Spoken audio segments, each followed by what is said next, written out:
மகாராஷ்டிராவில் ஆளும் மகாயுதி கூட்டணிக்குள் பல நாட்களாக இழுபறியில் இருந்து வந்த தொகுதி பங்கீடு ஒரு வழியாக இறுதிக்கட்டத்தை எட்டியிருப்பதாக தகவல் வெளியாகியிருக்கிறது. மகாராஷ்டிரா மாநிலத்தில் பாஜக, ஏக்நாத் ஷிண்டேவின் சிவசேனா, அஜித் பவாரின் தேசியவாத காங்கிரஸ் கட்சிகள் இணைந்து மகாயுதி கூட்டணியை அமைத்து ஆட்சி செய்து வருகின்றன. நடந்து முடிந்த மக்களவைத் தேர்தலிலும் இந்த கூட்டணி இணைந்தே களமிறங்கியிருந்தது. மொத்தமுள்ள 48 தொகுதிகளில் 28 இடங்களில் பாரதிய ஜனதா கட்சியும், 15 இடங்களில் ஏக்நாத் ஷிண்டேவின் சிவசேனாவும், 4 இடங்களில் அஜித் பவாரின் தேசியவாத காங்கிரஸ் கட்சிகளும் களத்தில் இறங்கின. ஆனால் பாஜக 9 இடங்களிலும், ஏக்நாத் ஷிண்டேவின் சிவசேனா கட்சி 7 இடங்களிலும் மட்டுமே வெற்றி பெற்றன. அஜித் பவாரின் தேசியவாத காங்கிரஸ் கட்சி 4 இடங்களில் களமிறங்கி ஒரு தொகுதியில் மட்டுமே வெற்றி பெற்றது. அதிலும் அந்த கட்சியின் ஆஸ்தான தொகுதியான பாராமதியில் அஜித் பவாரின் மனைவியே களமிறங்கியும் கூட வெற்றி பெற முடியவில்லை. மகாயுதியின் இந்த மோசமான தேர்தல் தோல்வி எதிர்க்கட்சிகளின் கூட்டணியான மகாவிகாஸ் அகாடிக்கு உதவியது. காங்கிரஸ், சரத்பவார் தேசியவாத காங்கிரஸ் கட்சி, உத்தவ் தாக்கரேவின் சிவசேனா கட்சிகள் இணைந்து 30 தொகுதிகளை கைப்பற்றின. இதனால் ஆளும் கூட்டணியான மகாயுதி கூட்டணிக்குள்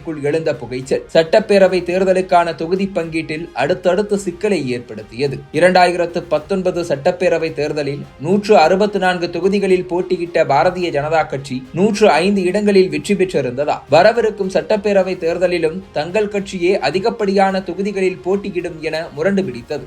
அதே நேரத்தில் மக்களவை தேர்தலில் மகாயுதி கூட்டணியில் சிறப்பாக செயல்பட்டு பாஜகவை விட குறைவான தொகுதிகளில் போட்டியிட்டாலும் 7 தொகுதிகளில் வென்றதா தங்களுக்கு 3 இலக்கத்தில் சீட்டு வேண்டும் என பிடிவாதத்தில் இருந்தது ஏக்நாத் ஷிண்டேவின் சிவசேனா கட்சி. இன்னொரு பக்கம் அஜித் பவாரின் தேசியவாத காங்கிரஸ் கட்சி மக்களவை தேர்தலில் கோட்டை விட்டு இந்துத்துவ அமைப்புகளால் தொடர்ந்து விமர்சிக்கப்பட்டாலும் கெத்தை விட்டுக் கொடுக்காமல் 60 முதல் 80 தொகுதிகள் வேண்டும் என கேட்டது. இப்படி மகாயுதி கூட்டணியின் எந்த கட்சியும் இறங்கி வர தயாராக இல்லாததா தொகுதி பங்கீட்டில் குழப்பம் உச்சத்தில் இருந்தது. இந்த நிலையில்தான் பாஜக தனது பிடிவாதத்தில் இருந்து இறங்கி வந்து மற்ற 2 கட்சிகளுக்கும் வழிவிட்டிருப்பதாக கூறப்படுகிறது. தற்போதைய தகவல் படி பாஜக 150 தொகுதிகளில் போட்டியிட சம்மதம் தெரிவித்திருப்பதாக கூறப்படுகிறது. இதேபோல ஏக்நாத் ஷிண்டே தலைமையிலான சிவசேனாவும் 3 இலக்கங்களில் சீட்டு என்கிற கோரிக்கையில் இருந்து இறங்கி வந்திருக்கிறது. இதனால் அந்த கட்சிக்கு 80 முதல் 90 தொகுதிகள் வரை கிடைக்கலாம் என கூறப்படுகிறது. இதனால் 288 தொகுதிகள் கொண்ட மராட்டியத்தில்